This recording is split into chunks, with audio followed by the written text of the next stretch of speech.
La cabane hantée. C'était une superbe journée d'été. Il faisait super chaud. Mes parents m'avaient suggéré d'aller faire un tour dehors. Mais vu que je suis un glandeur et un flemmard, je suis restée dans ma chambre, en train de jouer à la console. Quand tout à coup, mon père m'appela de dehors, dans le jardin, en me demandant d'aller lui chercher la tondeuse pour qu'il tonde de la pelouse dans le jardin. Quand soudain, à la barrière de l'entrée de la maison, un de mes potes m'appelait pour venir jouer avec lui. Je suis donc allée le voir et lui dire que je vais donner la tondeuse à mon père et demander si je peux venir avec lui. Il accepta et m'attendait. J'allai dans la cabane, dans le fond du jardin.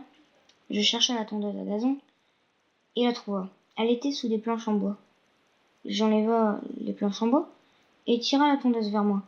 Je sortis de la cabane avec la tondeuse et soudain, j'entendis un cri provenant derrière moi, donc dans la cabane. Je me retourna et une des planches en bois me claqua au visage. Je mis quelque temps à me relever. J'étais debout et mon copain arriva et me disait « T'inquiète, j'ai demandé à ton père si tu pouvais venir.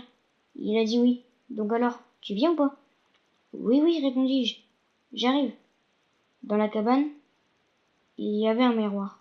En même temps que je voyais ce que j'avais au visage, mon copain me faisait la remarque. J'avais un bleu énorme sur mon front et même que je saignais un petit peu. J'alla dans la maison et prenais un mouchoir pour essuyer le sang. Je suis donc parti à vélo avec mon pote. Je lui ai bien sûr raconté ce qui s'est passé. Bien évidemment, il ne me croit pas.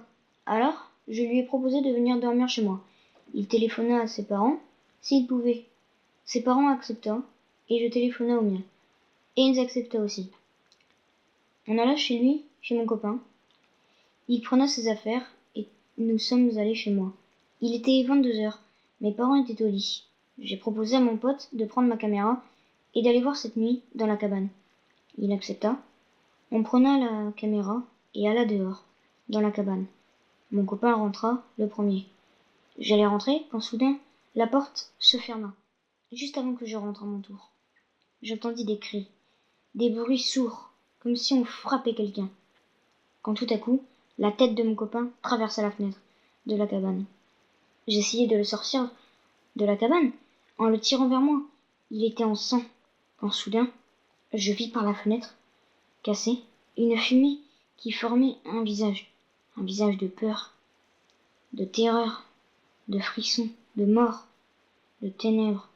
J'ai couru le plus vite possible jusqu'à la maison, alla dans ma chambre et attendis le lendemain, caché sous mes couettes.